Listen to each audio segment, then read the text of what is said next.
You see, they all know the truth. That's why they're all coming out now. Once again, they're just reemerging now and telling everybody about XRP and the potentiality that it has, because it's undeniable now. But it's not just XRP.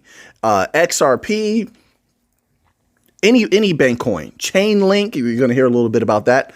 Solana, all of these utility coins, they have this opportunity coming up to dominate. But this article here says this, okay? We're going to address both parts of it. It says crypto CEO says XRP true price was set long ago. Now, when I first look at that, I say to myself, first of all, I don't like to make anything concrete or absolute because we don't know where it's going to go. And when I say that in a positive way, where I think it could go a little higher than most people are anticipating. I really do. In their heart, they have a price set. I know that. I get that. But I think it could go a little bit higher than where people are anticipating. I do. That's just my humble opinion, not financial advice. It said, but then the second part, this is where it really starts to come into vision. Why? Same thing I've been saying, folks. I'm telling you. It says here, explains what global institutions know. What do they know?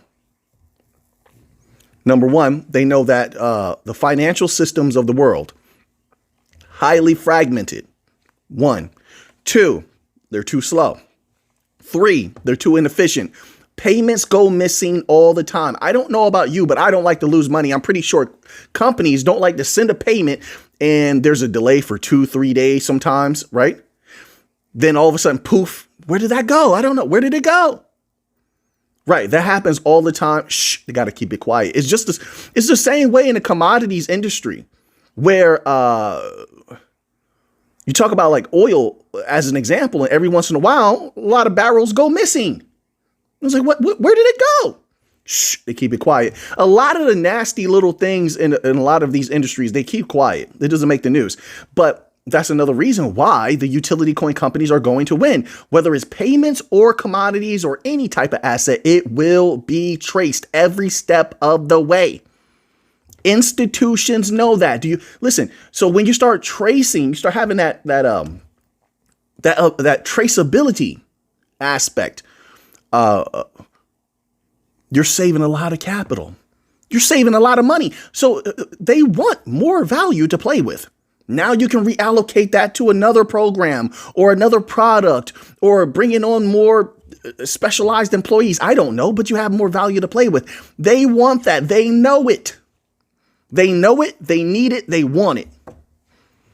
They're telling the people every day. There's new articles coming out every day from medium-sized businesses, small businesses, large businesses, banks. They can't stop talking about it. That's what they know, right? Another thing that they know, it's not just about payments, verification. They want to verify everything. Everything is going to have some sort of credentials attached to it where this person has to scan this QR code, that QR code. It's going to go deep. That's why you saw, and now we're starting to spread out a little bit about the utility of these different chains.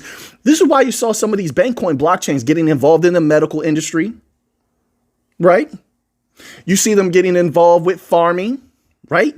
They're right there where all the big commodity deposits are. They're right there. Why? Okay, let's bring it back home. We just recently read a document right here, regular video, if people saw it, where they said, what was it, 71%? Yep, we're getting back to that number again. They're all giving us similar numbers. That's a good thing. That's a good thing. Where they said, well, like 71% of was it the banks? Of the banks had not updated their systems as of yet. Why? The legacy system has had offerings. Hasn't the legacy system for the last year been talking about their instant payments, but nobody's using them? Why? They don't want them. Listen, the only way that these companies make this run that's about to happen, they make this run towards making more value, more capital than they've ever made before, bringing in more business than they've ever done before, is if the handcuffs are off.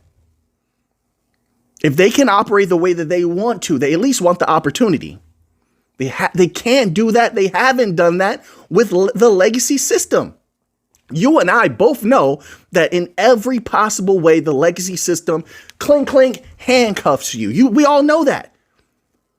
They will limit you. They're big brothering you, watching everything you do. You can't do this. You can't do that. You can't operate the way that you want to. With DLT, you're about to get the opportunity. They're about to get the opportunity.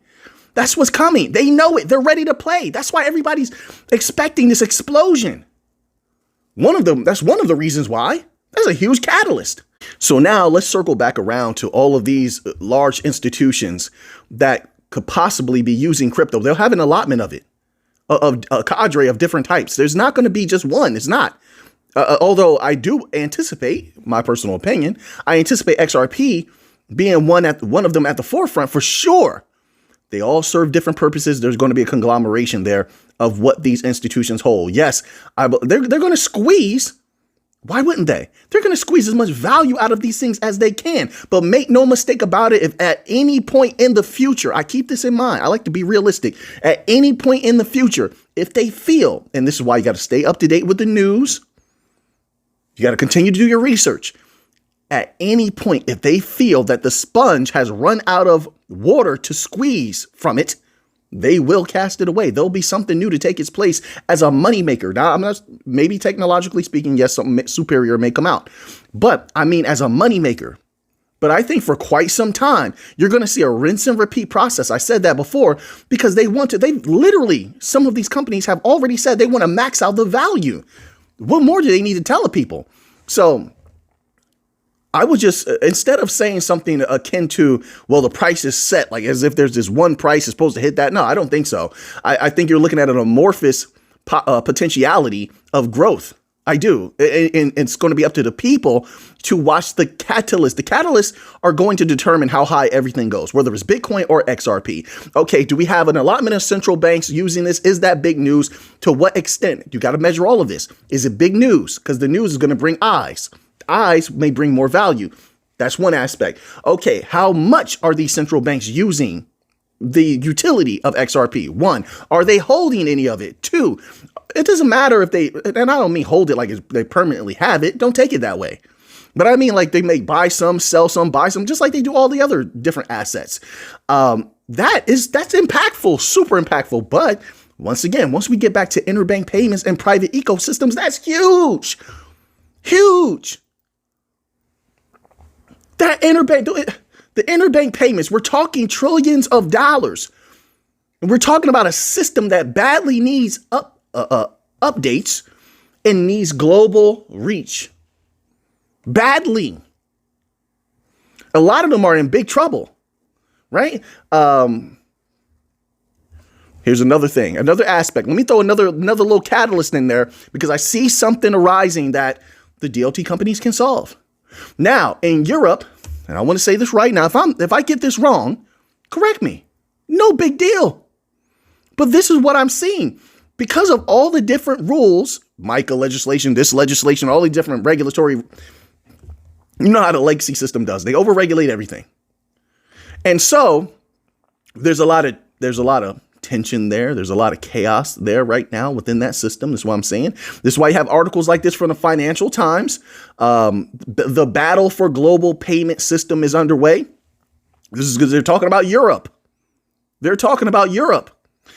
In order to have the rules followed, you need to have an automatic mechanism that ensures everyone is following the rules. Why would you not? It's right there. Smart contracts, AI, we have it all, right?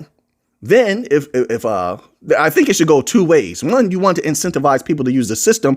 If you don't incentivize these businesses to use the new system, you're going to end up with a problem akin to what China had, where if you saw what happened with China when they first were rolling out their one of their CBDCs, whether it was a full rollout or partial, people rejected it. The businesses rejected it. They weren't holding it that long, which rendered it moot. Right. And the people weren't holding it long, which rendered it moot. They were getting that out of their digital wallets and converting that into the traditional currencies or whatever they were using, quick, fast, in a hurry. That's what the report said. You're going to end up with a problem like that. So, one, I would think that they should incentivize people. If they do use the system, give them rewards. That's number one. That's what I think. And that goes through DLT. Who's heavy in Europe?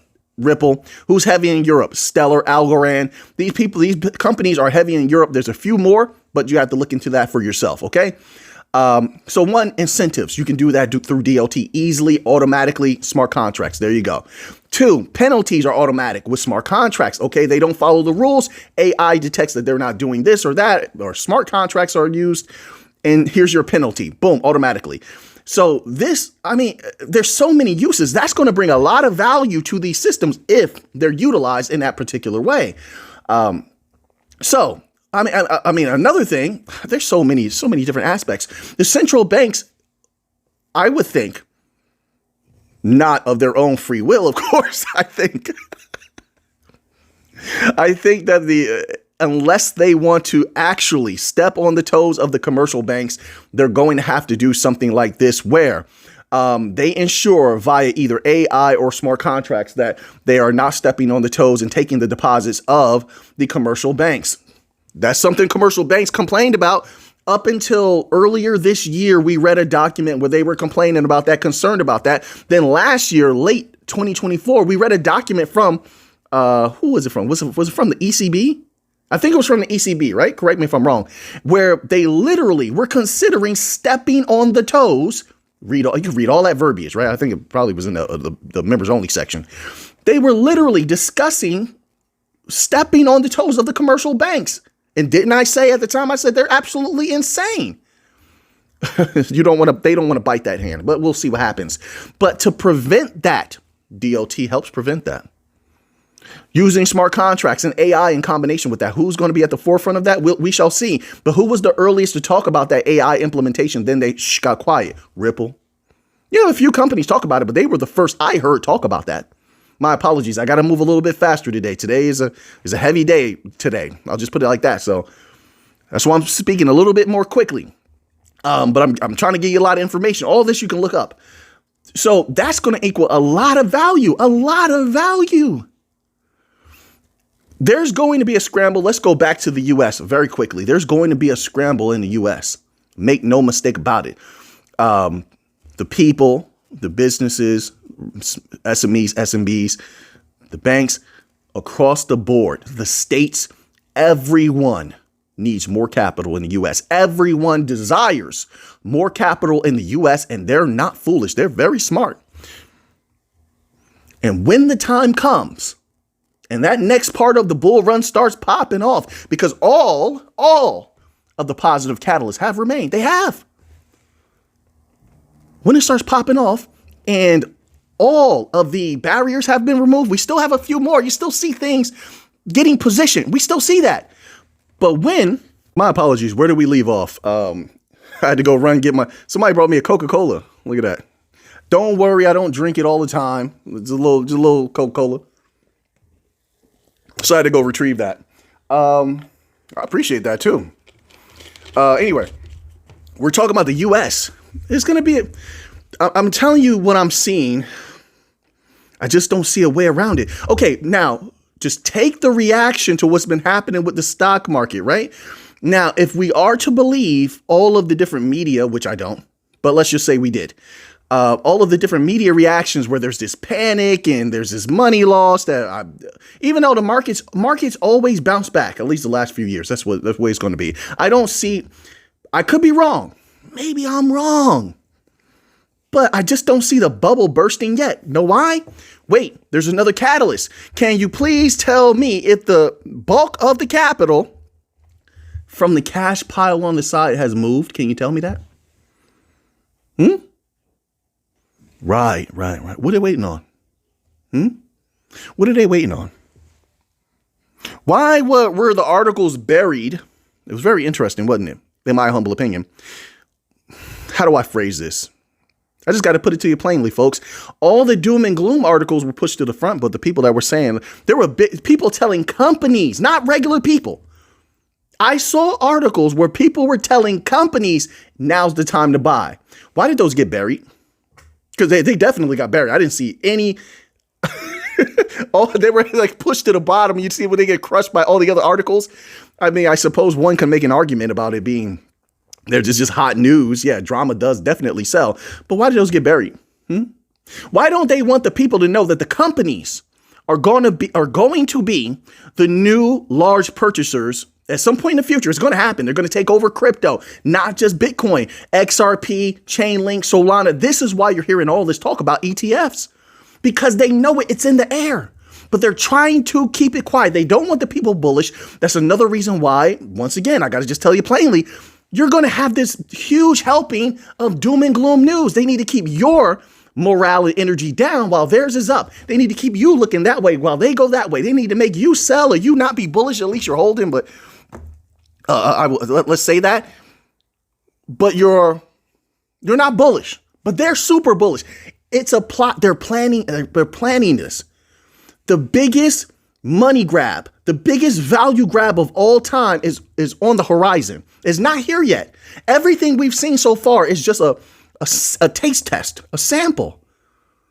Look at what they're doing. They would not position themselves to make value on these things outright, one, and they wouldn't also simultaneously be positioning themselves to dominate the use of this technology against to the chagrin of all the people that are like, well, DLT is supposed to save the regular people, DLT decentralized. Guess what? The businesses were like, yeah, prove it to us. Take it, dominate it. And the people, I'll just say the businesses came in, they're throwing their weight around. The banks are in, they're throwing their weight around. The large asset managers are throwing bows like they're ludicrous. Throw them bows. They're throwing their elbows around, making room. Why? A good detective asked why. There's something you didn't know. My grandfather was a detective. That's why I wanted to be just like him. He was a detective. I ask questions. This is what I do. So a good detective asks the questions nobody else wants to ask. A good detective looks where nobody else is going to look. And we solve the case. I'm telling you now, look into what they're doing. Why did the United States all of a sudden flip bullish on crypto? The same people that flipped bullish on crypto before were apparently against crypto. There's a reason. Money talks, folks. Money talks. And they want all of it. I have all these thoughts. If I pause, I'm gathering my thoughts. That's just real stuff. We're real people. No chopping the video and then it's just glued together. No. I'll take a little pause so I can gather my thoughts. They want all of it, the bulk of it. If you get they don't mind people getting crumbs off the table. Oh, crumbs off the table, Mick. I made millions. You probably did. I hear all of these. I know the people reaching out to me. I get it. You made all this capital. I know. To them, that's nothing. They're trying to make billions. And they're trying to move trillions. This is not a joke. I'm not joking around. I know I'm not going into, I've covered so many things. There's so much now being uncovered. So sometimes we're going to get into the intricacies of things and sometimes we're not. But right now, I see what's happening. There's a setup being played out. There's a reason they're doing this now. All the geopolitical tension, there's a reason for that. Wait a minute. So on the surface, they're showing people all this geopolitical tension, but China is getting in deep with crypto. South Korea is getting in deep with crypto. Japan is getting in deep with crypto. Look it up if you haven't already. I know you know, though. You've been here on the channel, but we have some new people. US is getting deep in crypto. Australia is getting deep in crypto. And they're all getting deep with the technology, not just to capitalize off the value outright, but the technology. You mean to tell me there's not an explosion on the horizon? That what we've seen already, which was similar to what we've seen prior, with no utility, that's the max?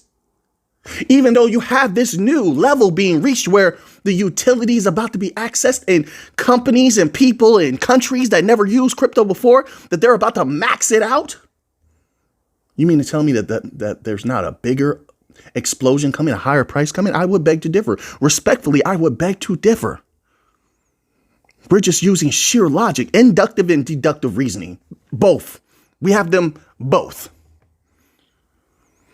So, you could disagree. That's fair enough. Sure, that's cool. We're not all supposed to think alike.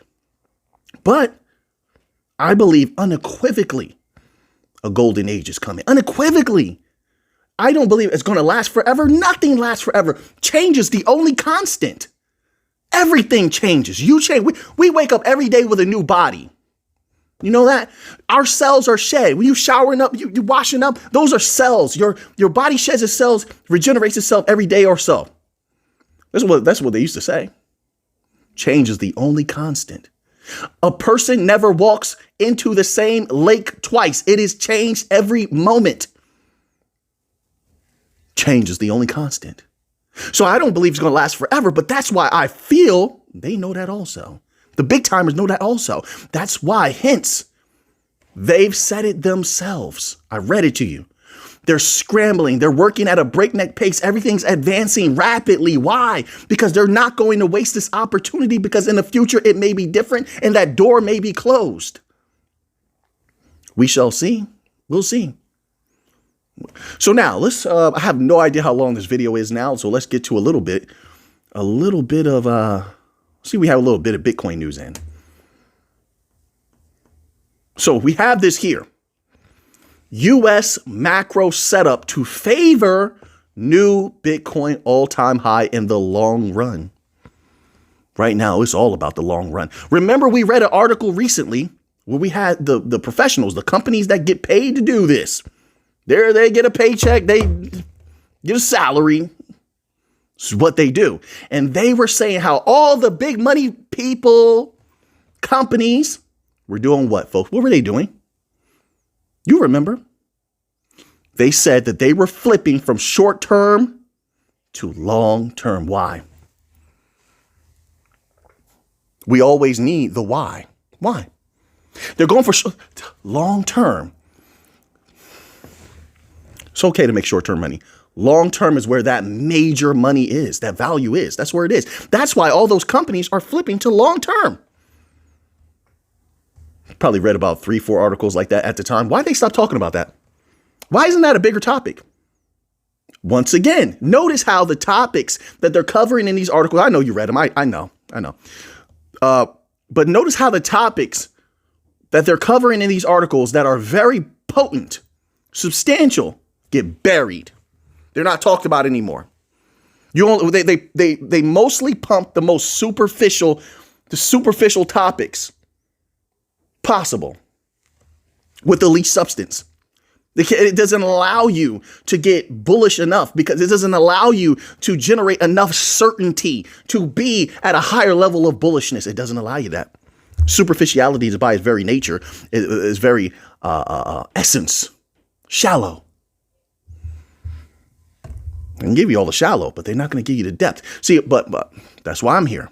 I'm attempting to provide the depth. Attempting.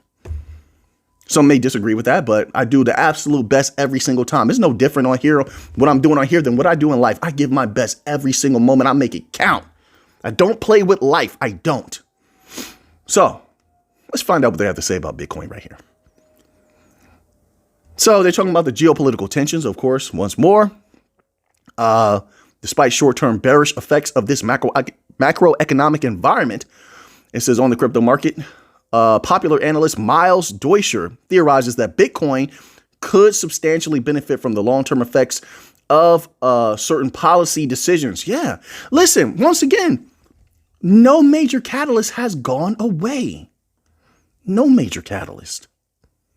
Now, I want to get to the part where he's talking about long-term clarity. Eventually, the crypto market is expected to bottom out pricing. And okay, I don't. And it's a wild thing where I can respect other people's opinion. Other people won't respect your opinion, right? Like they won't respect my opinion.